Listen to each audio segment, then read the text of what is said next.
I want to start off with a little bit of a bang today. Of course, we're going to have some impeachment hearings again. Today's fake faux impeachment with the fake faux whistleblower, as I described to you in yesterday's show, and we'll ask President Trump later. This impeachment has been a total political, tactical disaster for the Democrats. They can't get out of this thing fast enough now. It's a joke. It's an embarrassment. It's a hoax.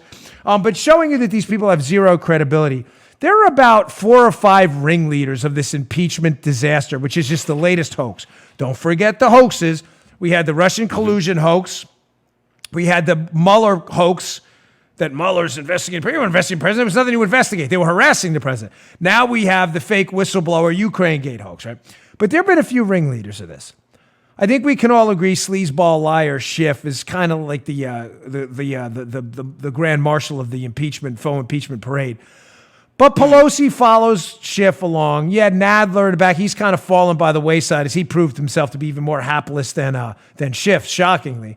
But you have this other goofball who's been out there forever spouting off lies and hoaxes and conspiracy theories, Eric Swalwell, who ran for president, stunningly managed to get a negative portion of the vote. The first candidate in U.S. history to get negative votes, meaning people were going to go to the polls and attack people who voted for Swalwell. It was that bad. I'm kidding, of course. Bad voting humor. This guy went nowhere. Listen, I've lost elections. He won one for Congress or 2, whatever. Nice job. Congratulations. Presidency, not your thing, buddy. I think I got more votes for president than Swalwell, which is to say 0. I got more. Yeah. I think someone wrote me in once. That's right, Paula. Someone told me that. I got more votes for president than Swalwell. Yes, take it to the bank.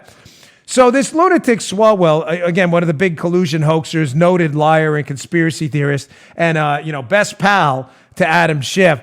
You always see him walking around, patting each other on the back. It's a great job, Adam. Really good, buddy. They're like stupid Batman and Robin, like the bizarro Batman and Robin. So Swalwell was on Martha McCallum's show, and this is a great cut. And I have this full cut in a town hall piece in the show notes today, which you should read. Again, subscribe to my newsletter, bongino.com/newsletter. Big announcements coming up, including the Bongino report, which I'm stoked about. But here's video audio of Eric Swalwell.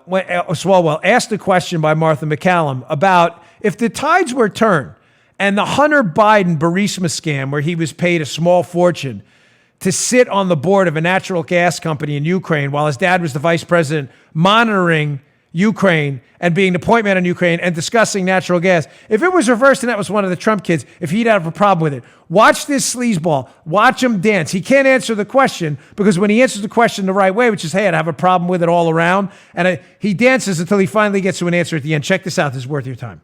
In all of this. But let me ask you this, because if Eric Trump got a job on a board for a company in Turkey, okay, would you be okay with that, or would you think that might be something that should be looked into? You'll need to give me another 20 minutes to talk about the Trumps cashing in on access to their father. Give me your best shot. Yeah, I mean, Ivanka Trump getting trademarks granted to her while she's working at the White House from China, Don Jr. going over to India and selling Trump condos. Yes, well, that's it's a whole other that's their segment, business. Martha. They're in real estate. They've been in real estate for 20, I don't know, how much, 25 the corrupt years. practices of the Trump family would take a whole segment, but I'm focused on what this president did. So would you or would you not, if one of them, after he became president, suddenly became an advisor to an energy company in Turkey or Ukraine, you would say, I'm not interested in that? Because that's what you're saying right now. We have open investigations into the Trump family for their corrupt practices, Martha, but here there's no but those situations evidence. are not parallel. Yeah. And I'm asking you a specific question. I'm saying if they had never been in those businesses before and they got into them only after their father became president, wouldn't you want to investigate that? I would want to go through formal channels. I don't think it's appropriate for the President of the United States to ask another leader to involve themselves in our politics, and that's what's at stake. That's established as the, and Nikki as the Haley topic said of that the day. too, by the way. She said that today. Nikki Haley said that. She thought it was inappropriate. I'll have her on later. And she absolutely did say that. Thank you very much. Good to see you, Congressman Swalwell. Okay, this guy's a sleazeball who doesn't have an ounce of credibility. Now, what he said was obviously a lie. The Trump family were billionaires before they entered the presidency and have actually lost money. The Trump family is actually involved in the reverse emoluments clause. Of course, there's no such thing because there's no such statute for the reverse emoluments clause, right? Where you become the president and you lose money, which is what the president, who doesn't take a salary, by the way, his family is taking a hit on their goodwill and their name. They're losing a fortune in business because of obviously the mainstream media's false attacks and character assassination of the president. This is actually reverse emoluments. This family has become worth less money since they've left office, while the Bidens' only marketable skill was their last name, which they used to make money because they weren't making money, Hunter Biden, in any substantial way like he was with Burisma and others beforehand.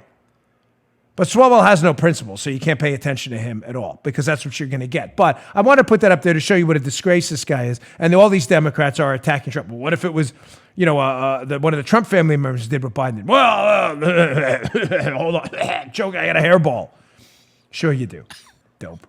Quick update on the strategery, too, before I get to the second block of the show. The hit job on John Solomon and what's really going on right now. Folks, don't panic about McConnell and some of the senators on the Republican side. Ombudsman Joe, put your hat on. I'm going to need you here for a minute. Don't panic about them coming out now publicly and saying, hey, this Senate trial, we may have to keep this thing going for a little while. I saw a bunch of Republicans